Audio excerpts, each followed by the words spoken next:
like this.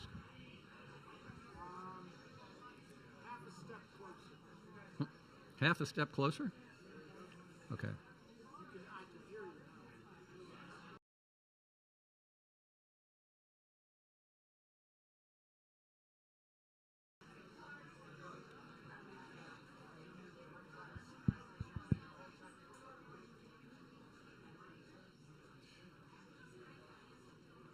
Good evening, everyone. Can everybody hear me? Yes? Okay. On behalf of the Florida Veterans for Common Sense, I would like to welcome you to the 237th birthday celebration for America's greatest patriot, Thomas Paine.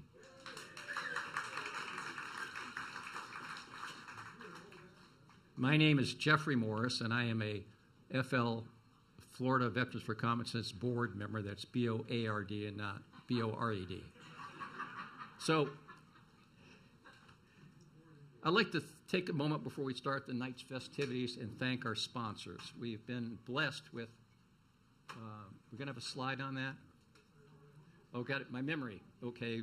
In the front row is Jerry Stricker. Jerry just got out of the hospital and came today for this.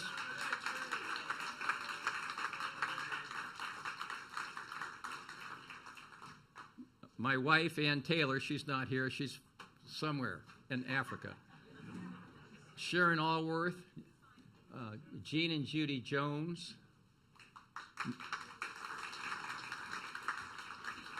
Michael and Cynthia Burns, and Rich and Barbara Scissors. Thank you so much.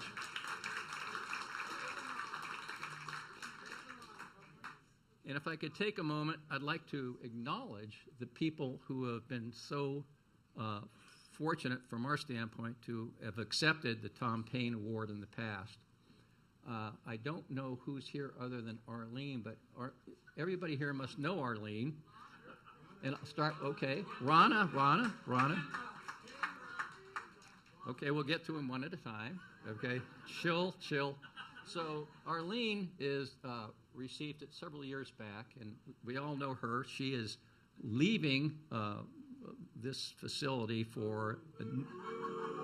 I know. I tried to talk her to stay, but she didn't even acknowledge it. So she and Dave are going to move to Michigan. I don't know what the situation is, but they're taking over 2 small stations up in Michigan Peninsula to do this all over again. I think, from what I could gather, Dave has a little less enthusiasm than Arlene, but he's going along with it. So I think it's maybe a standing ovation for Arlene for everything she's done for our community.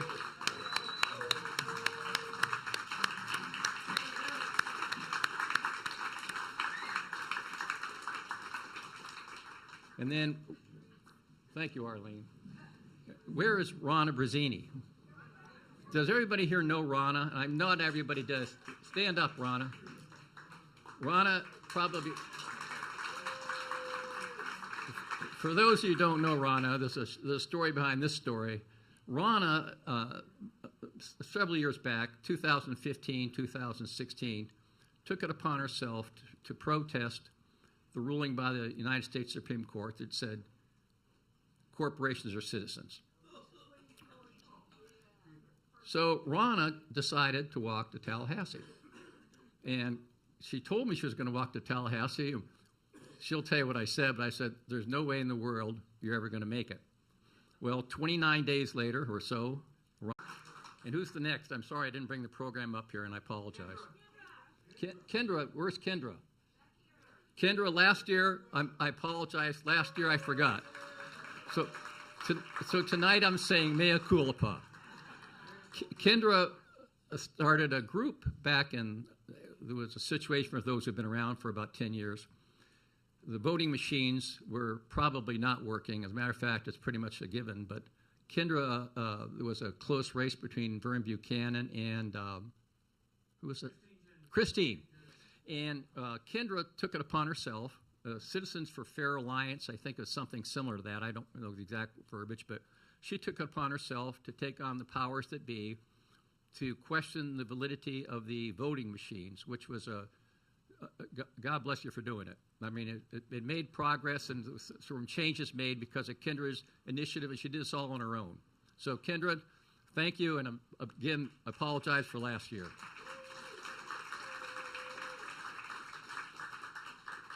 Now we've covered everybody, correct?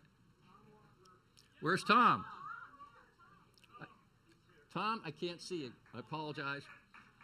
Tom is the station manager and has been here for many, many years.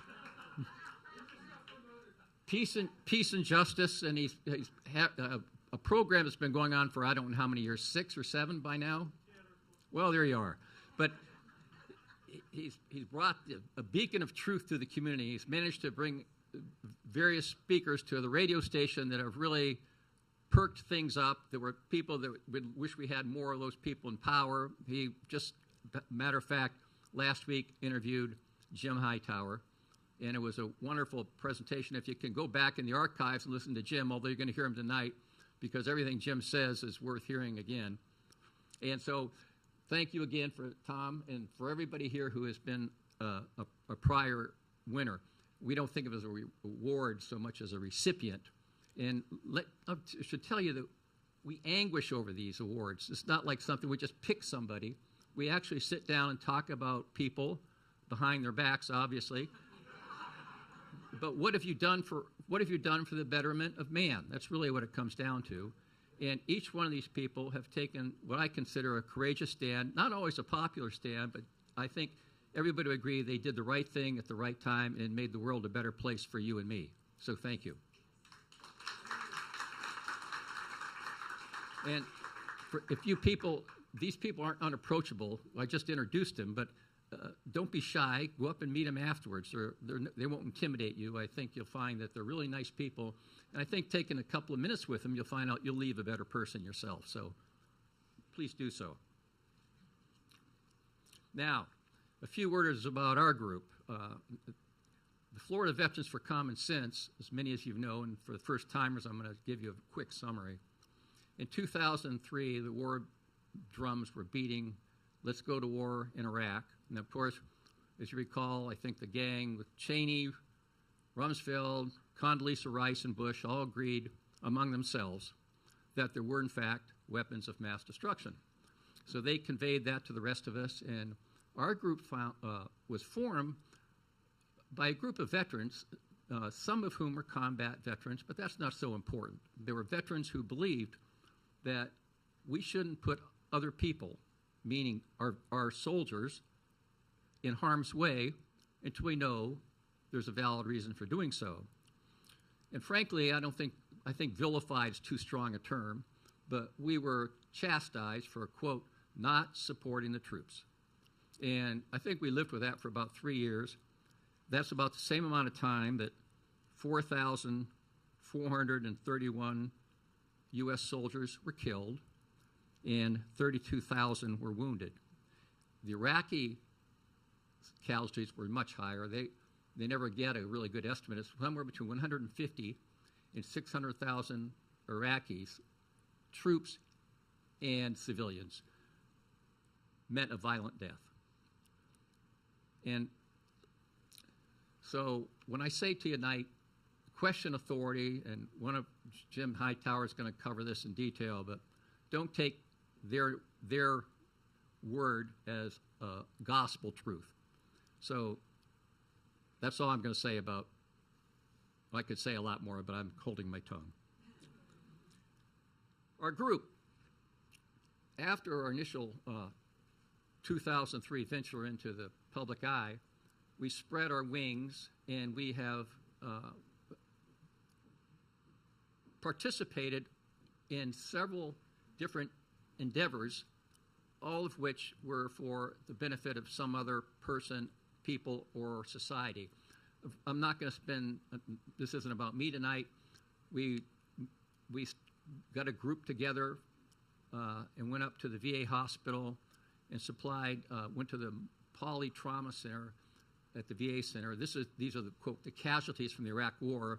and the word polytrauma speaks for itself. We visited them. I actually, and a couple other guys, I actually brought in girls from Hooters. It was very difficult to do so. It would seem like it would be a natural because you know what young men want, but the administration didn't think they wanted that. So I had to go through probably 3 chains of command at the VA hospital, and they finally let them in. And each of the girls had calendars and signed them, and these guys were just jumping up and down. Then they invited us back for the next year. But then COVID hit, and it didn't work out, but we'd still plan on going back. We started the Green Path Veterans Farm. That was basically an attempt after many failed attempts, but we kept trying and trying and trying, the little engine that could. We started an organic farm for veterans. And the rationale was that people who came back traumatized from being overseas in a combat situation it was a therapy to work with plants and grow your own plants. And this wasn't our way of thinking. We were told this by professionals. Anyhow, it blossomed, and we have started another group here. We have separate little committees to do this, and we all get on board once we've made the decision to do something. We're presently involved with the Sarasota Urban Reforestation. And that's in a nutshell. We're planting microforests around Sarasota and Manatee County, and maybe down even to Charlotte County. Microforests the concept is very simple. Trees sequester carbon. And it's nature's way of keeping us alive, really, because carbon comes out of the air. It makes us healthier for us. And one of the gentlemen Charles Reith has taken upon himself to visit in he's getting calls now from the various developments and wherever people want to plant trees. And I don't know the number. Gene, do you know what it is? Couple, huh? 7? But before that, back up 5 years, Mike Burns, who's back there in the corner somewhere, sitting next to Eddie Renee, he took it. Where are you? Oh, there you are. He took it upon himself. This is a one-man show that dragged everybody else into it, but I was kind of unwilling conscript, but God bless him, he did it. He managed to get together a coalition and on a particular, as it's been 5 years now, approximately, planted 200 trees out by the celery fields. And let me tell you, it was a lot of work. But that was just the beginning. Michael stayed with it for 5 years. I don't know how he did it. It was cutting grass in June and July, getting fire ant bites, laying mulch, and it was a continuous process. You had to water the trees.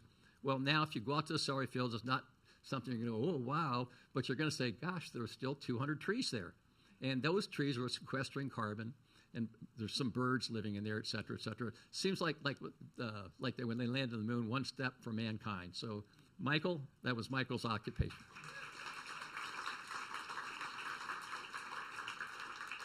We then had a program that started, and now it's been turned over to the Jewish Family Services, but it was the stand down. The stand down was, there's a lot of homeless veterans. You see them in the corners. You don't know who's a vet and who isn't.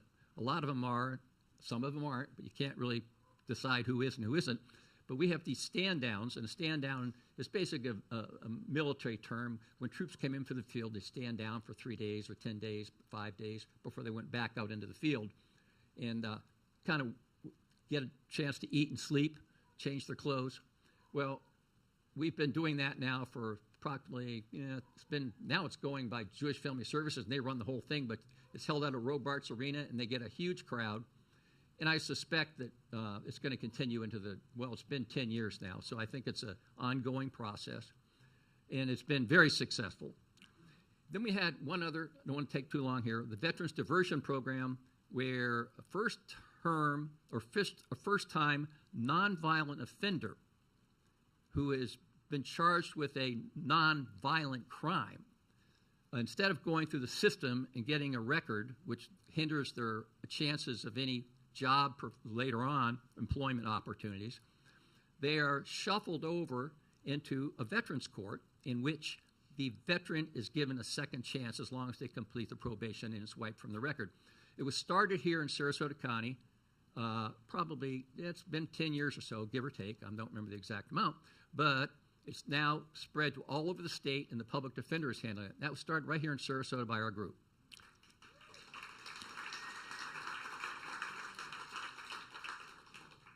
So, thanks. That's a summary, and that's all I'm supposed to say, and I don't want to take too much time. So Michael Burns is coming up here we're going to make a kind of tutor you a little bit on Tom Paine, so you'll leave here knowing a little bit about history if you don't know it. Thank you.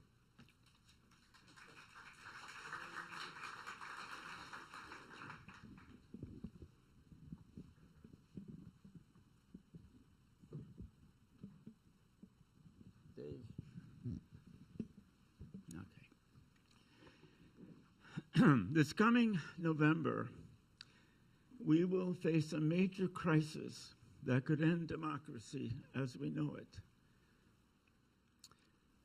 America has faced major crises before. During the early days of its birth,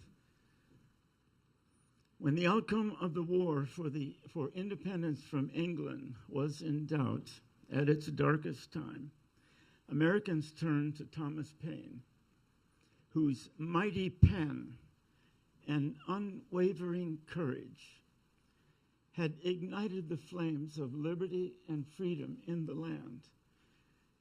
We go back to December 1776. The remnants of the colonial troops were in full retreat from the British. They made it across the Delaware River and camped on the Pennsylvania side. It was freezing. Supplies were low. There was blood in the snow. Defeatism was everywhere. Congress had abandoned Philadelphia, expecting the British to take it.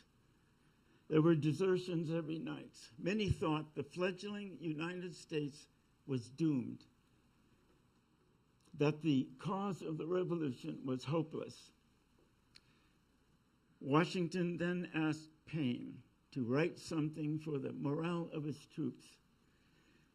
Paine, who would not accept defeat, on a drumhead by a campfire light, wrote these words that were read to the troops and later heard round the world. I know you know them. These are the times that try men's souls. He wrote, "Let it be told to the future world that in the depth of winter, when nothing but hope and virtue could survive, that the city and the country, alarmed at one common danger, came forth to meet and repulse it." A short time later, on that Christmas night, the newly inspired troops went back across the icy Delaware River, marched through the snow, and surprised the Hessians at Trenton and took it.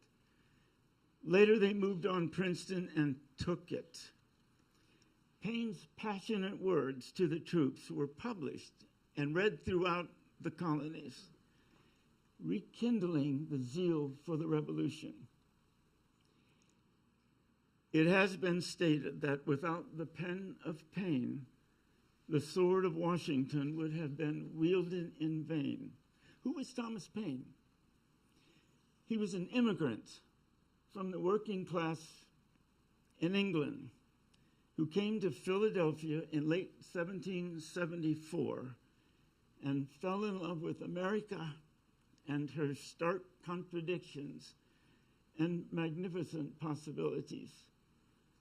Watching the growing rebellion in the colonies over taxation and unjust laws from the King of England, he wrote some of the most stirring and revolutionary works in history, starting with, "Americans have it in their power to begin the world over again, to reject kings and overlords, to establish a representative form of government, and to guarantee freedom of religion and thought."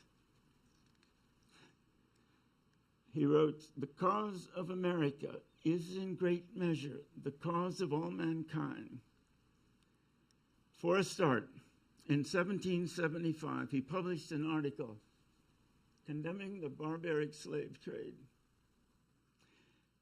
Then in January 1776, Paine published a pamphlet, Common Sense, which was read by hundreds of thousands of people, and it spread throughout the colonies. And proportionate to the population, it became America's greatest bestseller. It convinced the colonists to turn their rebellion in the colonies to a war of independence from England. And it presented a plan, a radical plan for a representative form of government. Lastly, it called for an open, unambiguous announcement, a declaration to the world of America's independence. 6 months later, the Declaration of Independence was written by Thomas Jefferson, powered by the force from common sense. And again, about his love for America, he wrote, "The sun never shines on a cause of greater worth." Paine's writings changed the course of history with his tireless advocacy for the inherent rights of every individual to freedom, liberty, and equality.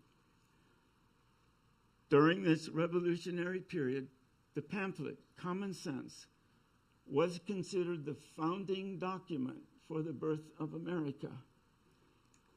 And Thomas Paine was considered the father of the American Revolution.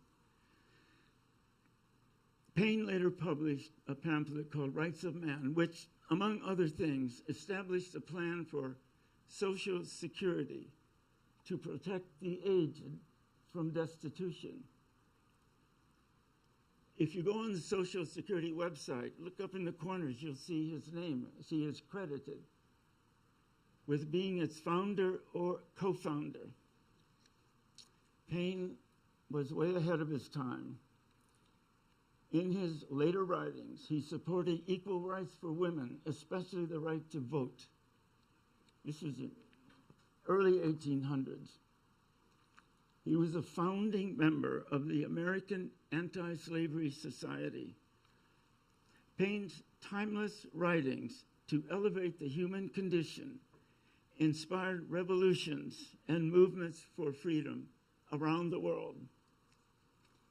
Simply stated, there is no founder more committed to the progress of freedom, equality, and democracy than Thomas Paine. Inspired by his idealism, we here at the Florida Veterans founded our group in the name of Common Sense to promote America's principles and fight those who would destroy them. So tonight, we recognize and celebrate the birthday of Thomas Paine, the unheralded founding father of America and the hero of the American Revolution. I'd like to do a short toast. I thought there was a stool up here. All right. So if you have coffee or water or something, if you would, or just your fists. And at the end, I would really like to hear you repeat back to me the last three words of this toast. You'll know them when you hear them. So, let his works inspire us all to turn our energies to repel the oncoming crisis in November and to carry on the cause of America. Here's to the cause of America. God, that was great. You guys are listening. Thank you. I appreciate it.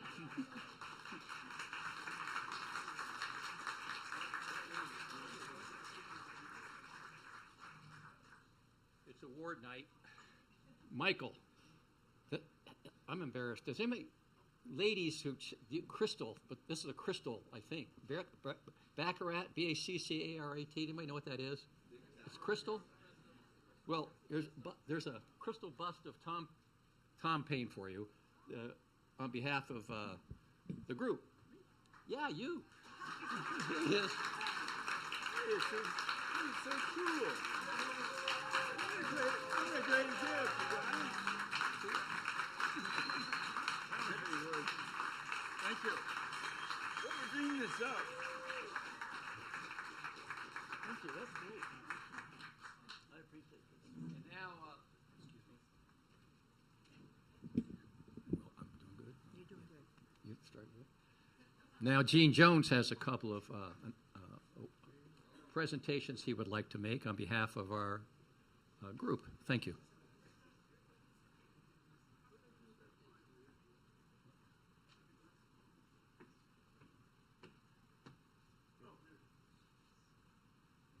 Hello, everybody. Every year we have a Volunteer of the Year award because, as you can tell from all the things that our group does, there's a lot of work that takes place. And we're planting these microforests. We have 7 in the ground, and there's several more in the queue. And you probably met Sherry Thornton tonight. She's from the Jacaranda group down in Venice, and we started one down there. And they have a volunteer day tomorrow. So if you want to get involved with the microforest, it's a good time to do it. And if you look on your table, you'll find a keychain. And on the back of that keychain, there's a QR code. And you can point your phone at that, and you'll see a little movie about a microforest. So I think you'll like that. So our award tonight is for Charles Reef. And Charles can't be here, and I'll tell you why. Charles is a Rotarian. I happen to be in his Rotary Club. And he's going to be installed as the president. And it's a requirement of Rotary that the president-elect go through a training program. So Charles couldn't be here tonight to accept this award, but I want to let everybody know that he deserves it because it's his energy that keeps these microforests going. And one thing we all say about him, Charles keeps us moving because his enthusiasm, you just can't hold it back. And another thing we've learned, he just does not take no for an answer. So Charles deserves this award.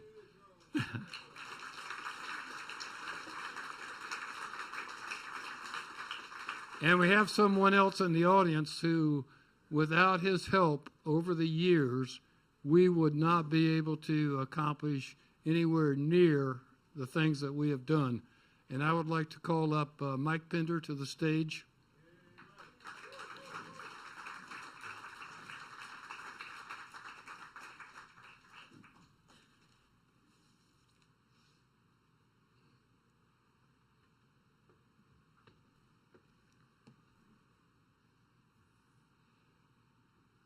This is Mike's award, and he earns this in 10,000 times more because Mike is an accountant here in town with Kavanaugh Company, and he has been our accountant from the very beginning of our organization.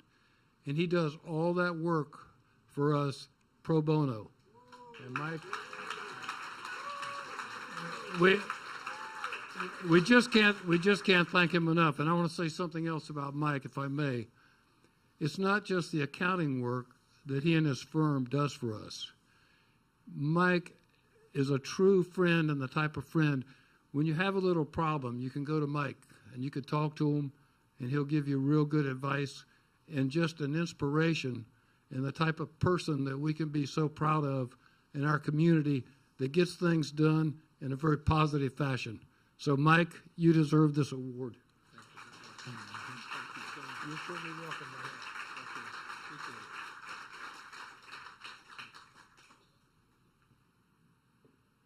So now we have to get Jeff back up here.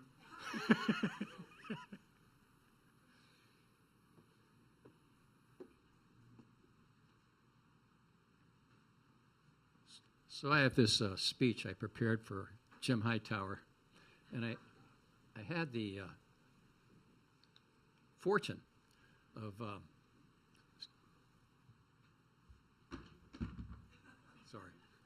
having dinner with him last night with a few other people. You know what? That's just the kind of guy you'd like to have as your next door neighbor. He's just a swell guy. Very understated. You'll find that out in just a moment. But it's just such a pleasant evening, and I want to thank him for sharing his time with us. Jim is Texas born and Texas bred.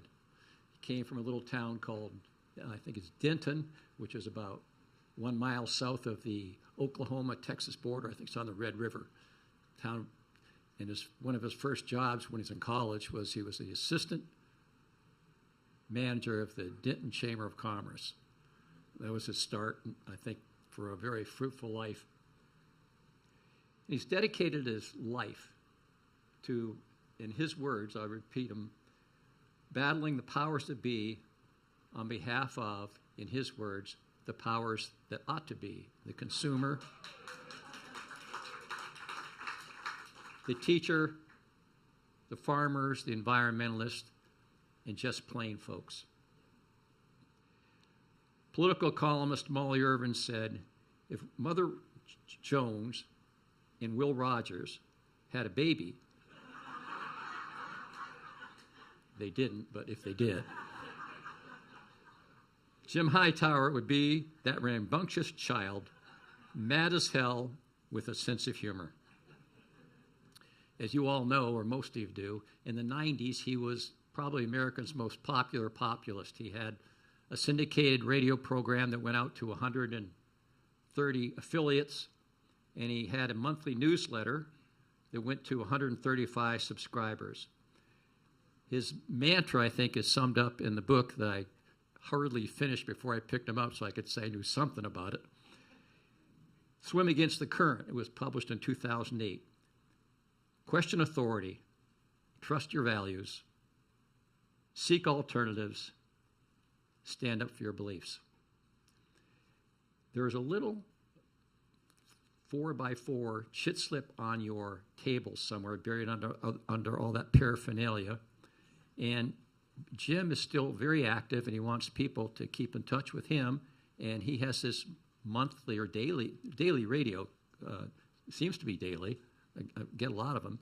A Jim Hightower Hour, where you can tune in on Substack, and it's free, but a little more detailed one is $50 a year. That's less than $1 a week. I would highly recommend you do it. It's just really filled with great pearls of wisdom. So, ladies and gentlemen, Jim Hightower.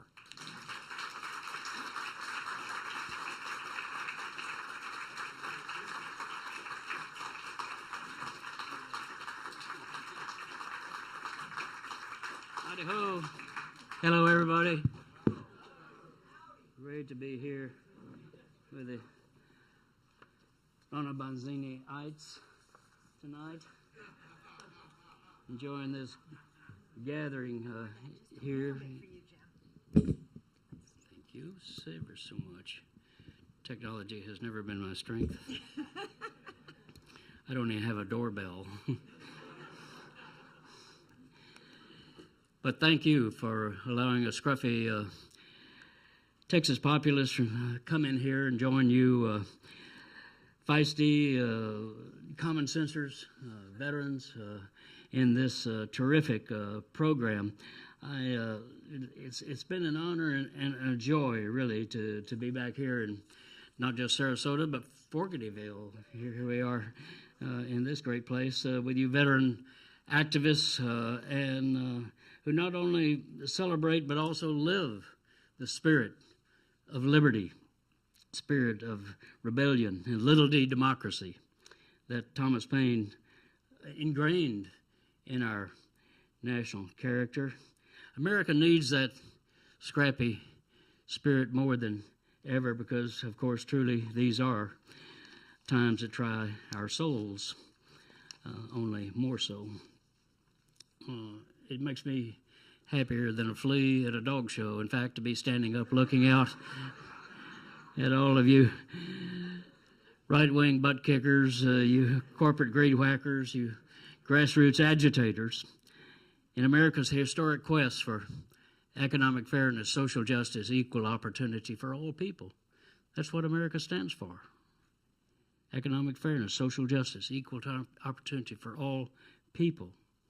It's not the so-called great men, after all, who have carried America's democracy forward, but it's the mavericks and the dissidents, the protesters and the agitators, Thomas Paine and Daniel Shays, Sojourner Truth and Frederick Douglass, the populists and the Union agitators, Mother Jones and Woody Guthrie, Martin Luther King Jr. and Cesar Chavez, and now down to you and me to be the agitators.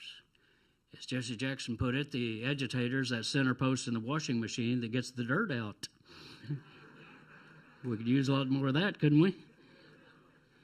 The central issue of American politics has been from the very start and is today, comes down to this recurring reality. Too few people control too much of the money and power in our society. And they use that control to get more for themselves at our expense. That's the battle that we have been in from the very founding forward. So here we are today, facing another historic battle against the few who are determined to subjugate the many. I come to you not just from Austin, Texas, but from South Austin. On the south side, Molly Ivins lived over there. John Henry Falk lived over there. I live over there. A lot of musicians live over there. And our unofficial slogan on the south side is we're all here because we're not all there.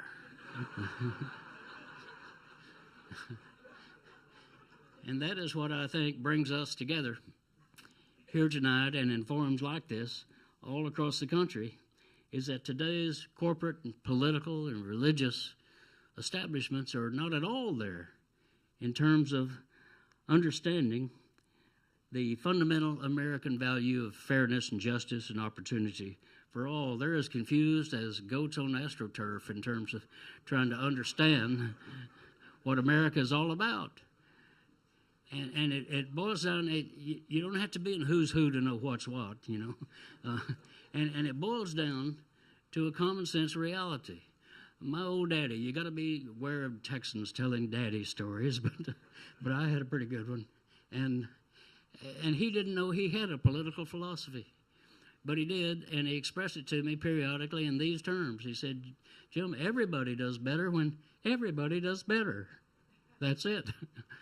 Everybody does better when everybody does better. That's what passes for political philosophy in Denison, Texas, where I grew up. It's about as good a philosophy as I've ever heard of. The powers that be, however, who are knocking down the middle class, holding down the poor, and tearing down our basic rights, are not at all in tune with that concept, the fundamental concept of what America is.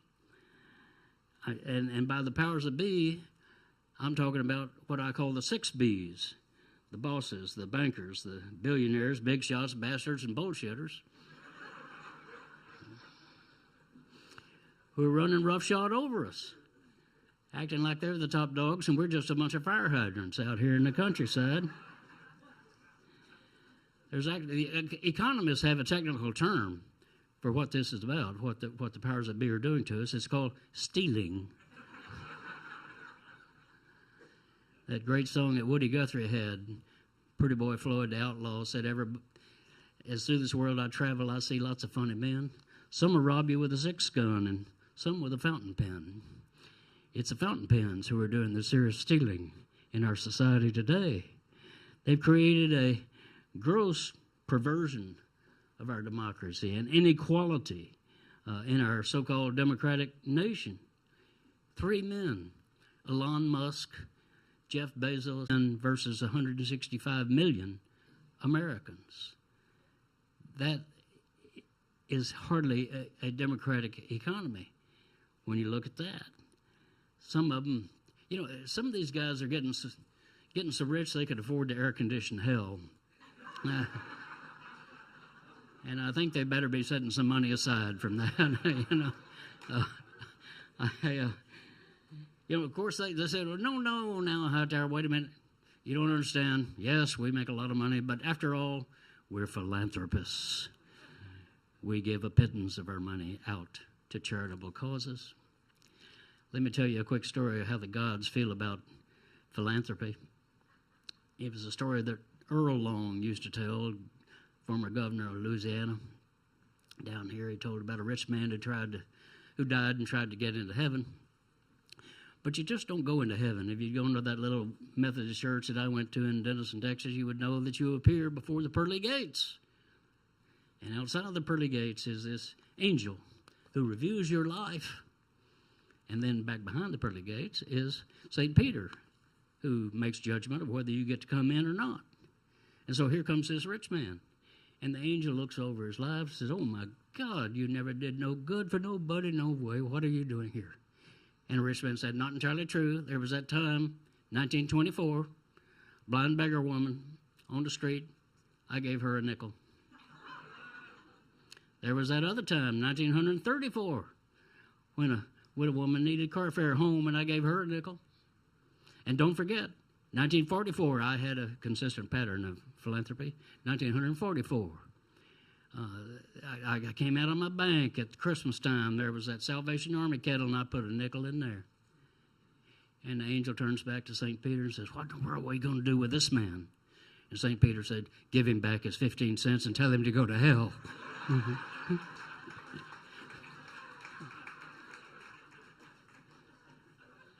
It's not charity we want. It's economic fairness, social justice, and equal opportunity for all people. So you say, well, where is that leader that we need? The leader who will take on the plutocrats, who will take on the autocrats, the technocrats, the theocrats, the kleptocrats who are stealing America. Well, nowhere. Those waiting for a leader are going to die waiting for a leader. Rather, the leader is everywhere. In every one of us, like right here in this room, like with the Florida Veterans for Common Sense, who stand up and speak out and push back to organize, strategize, mobilize, not to take America back. That's what the MAGA Republicans are going. We're going to take America back. Yeah, we're going to take it back to pre-New Deal. We're going to take it back to pre-Constitution times. We're going to take it back to pre-14th Amendment. We're going to take it back to the elite powers, but rather to move America forward. You know, Benjamin Franklin said that the destiny of America is not power, but light. And by light, he meant economic fairness, social justice, equal opportunity for all people. But our problem today is we got too many 5-watt bulbs sitting in 100-watt sockets.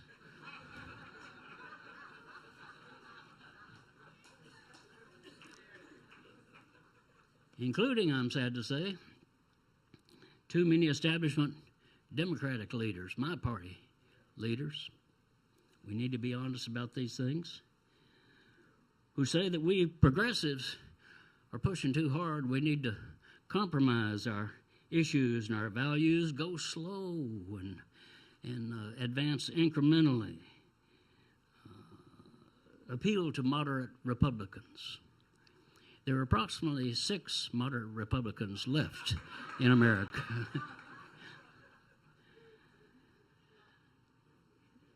I mean, these people they're weaker than Canadian hot sauce, you know, when it comes to standing up for what it is to be a Democrat. Well, here's a novel thought. Stand up for what we actually believe in. Oh no, squeal the Democratic Party consultants. We can't win on principle. I mean, if ignorance is bliss, they must be ecstatic because can't win? Ask the United Auto Workers if we can't win. We just won. Shawn Fain, the president of the United Auto Workers, wore a T-shirt that said, "Eat the rich." That's a Democrat. Can't win? Abortion rights, our stupid Supreme Court thought they could pull a fast one on us and declare that women had no right to control their bodies, that the government should control your bodies. The women rebelled, and state after state are now rejecting that. And now we have the in vitro fertilization decision from the state of Alabama saying that an embryo is a person. You can freeze an embryo, but you can't freeze a child. It's the insanity of what they're talking about. It doesn't make any sense, and the American people have rebelled so much so that now Republicans in all of those states, including this one, including my state of Texas, Florida and Texas are in a constant battle of which one can be the worst. We're saying, no, we didn't mean that. We didn't mean that, even though Mike Johnson, the Speaker of the House, the little mouse there, the Speaker of the House of Representatives, he signed on, as did 135 other Republicans, to the Life at Conception Act that says that, yes, in vitro fertilization is illegal. It is indeed a crime. So there we have it. I mean, we're winning that fight, and we're going to win that fight. And then even in my state of Texas, Greg Abbott, our governor, who he wanted school vouchers, that we should privatize our schools. And he had this past year, we had a session of the legislature. He pushed it hard. We need to have school voucher. Pass it. It's my priority. Pass it. They didn't. And then he had a special session saying, pass it. They didn't. Had another special session. Pass it. They didn't. Had a third special session. Pass it. They did not. And the reason they did not was all the Democrats stood up, but also the rural Republicans stood up. Because in those rural counties, the school is the primary economic force and also the employer of many of their families as teachers and school bus drivers and cafeteria workers and etc. So he's pushing against reality, and the reality pushed back against him. He cannot pass school vouchers in the state of Texas. Even the Republicans stand up against that. We are winning. We are winning these facts. We're in the culture wars, of course. You know it here with the book bans, book bans that resulted in a number of librarians and forces here standing up and saying, well, I guess so. So we've got to ban the Bible then, right? Oh, the Bible. Yes, well, there's Leviticus. Yes, he said that thing about gays, but Leviticus, he had a lot of outrageous things to say, including we should not touch pigskin, which happens to be what footballs are made of. And there were a lot of trouble in what Leviticus had to say, but that's in the Bible. And rape is in the Bible, and sodomy is in the Bible, etc. is in the Bible. It's a pretty atrocious read if you really go through it chapter by chapter. But so they say, oh, well, no, we didn't really mean that. And now we got your moms for group sex here in Sarasota County.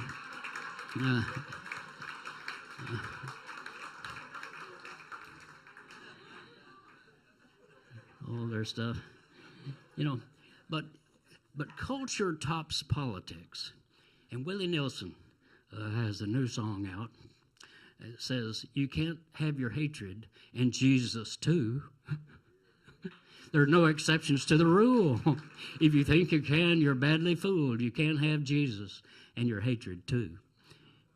That sends a message that is so powerful and so true that is going to reach people that speechifiers like myself can't possibly do. So we're taking on the culture war. Now we got the Christian nationalists, really Christian supremacists out there. I saw a bumper section that we had 3 branches of government. Your church is not one of them. We need to push that kind of wisdom forward. Well, anyway, so Are we losing? We can't win? Look at the polls. Healthcare for all, union membership, climate change, get the money out of politics. Overwhelming support by Republicans as well as Democrats and independents. America needs to do more to increase social justice. That was a question that was asked in a poll just last month. 70% of Americans said, yes, America must do more to promote social justice, including 91% of Democrats and 50% of Republicans saying that. We don't have to fear the people. They're ahead of us. LGBTQ want America to be more accepting of these people. 61% say yes. 87% of Democrats and even 38% of Republicans say yes to that. We don't have to fear our issues. We need to go to the people with our issues and be honest with them about what we stand for. We don't have to spend time telling them what Republicans stand for. They're doing that. We got to tell them what it is we stand for. So I bring you tonight a message of hope. Namely, it really is up to us. A political truth that Thomas Paine realized 225 years ago when he was writing Common Sense. He was not just battling the British, but also the colonial Tories and the merchant class in our country, and of course the plantation powers, as Mike Burns just went through with us there. He was also supporting emancipation of slaves, women's rights, alliances with the Iroquois, equal rights for non-landowners.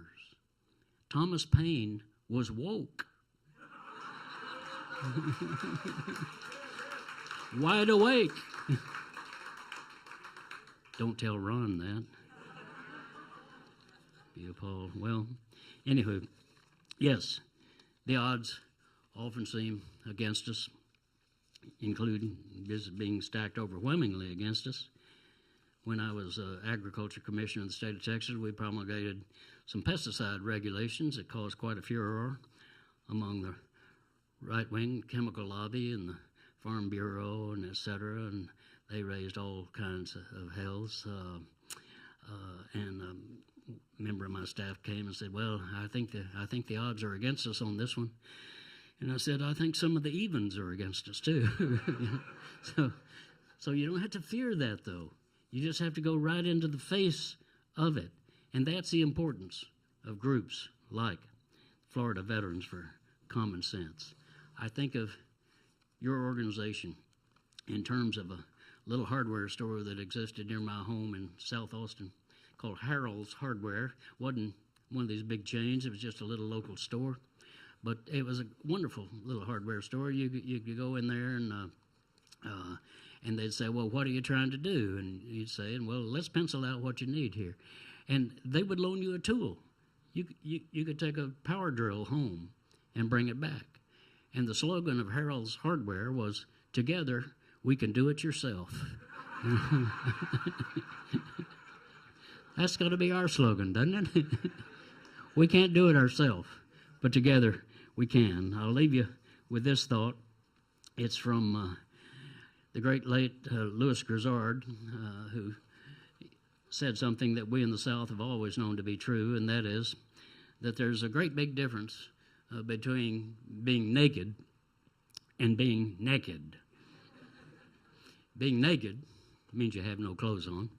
Being naked means you have no clothes on and you are up to something. So let's get naked together. Thank you so much. Great to be with you. Florida Veterans for Common Sense. Thank you so much. Thanks to Fogartyville. Jim Hightower, hang around a minute. Jim, we'd like to present you with the Thomas Paine Award, and the quote on it, so now is the time, more than ever, for those who truly value all the principles of democracy, especially including dissent, to be the most forceful in speaking up, standing up, and speaking out. I should say that is actually Jim Hightower's quote, and I liked it so much I thought I'd just put it on his plaque. Thank you so much. Thank you.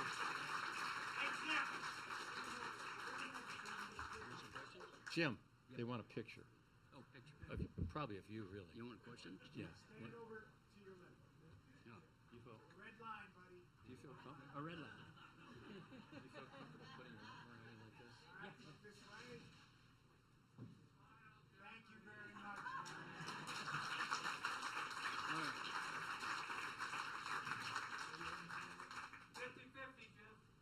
Okay. Doug Burrows running the 50-50 club. We've been doing that each year. If anybody wants to get in it, this is the last chance.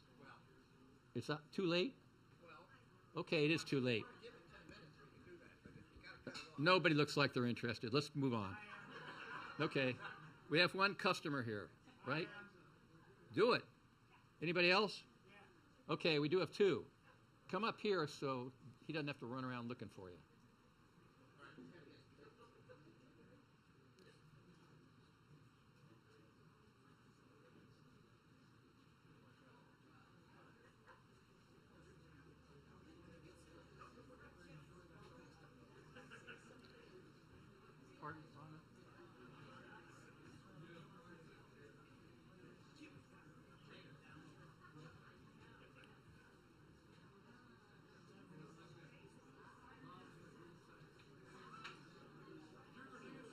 Hey, we have a minute to kill. I want to thank everybody for coming. It's such a pleasure for me to see such nice people that get together once a year, kind of think like you do. It doesn't mean exactly on everything, but conceptually, we're all in the same boat on this, and I think that really it's just happy to have you all here tonight. Thank you again.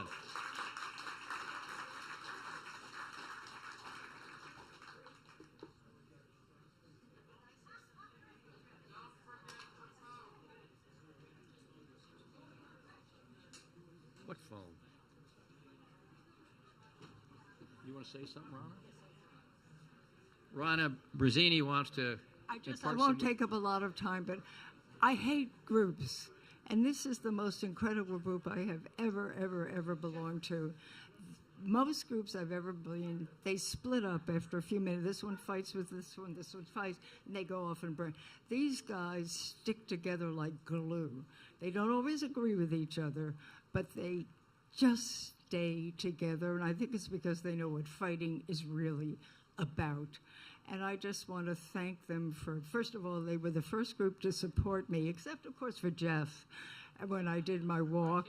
I came around. You did, and I love you just as, but as the den mother of this group, I have to say they are the most wonderful group of people I have ever belonged to, and I hope more and more people would join them. And I do have to say, we all know that common sense is the biggest oxymoron in the English language, that they prove that there is such a thing as common sense. And just support them and get the word out as much as you can.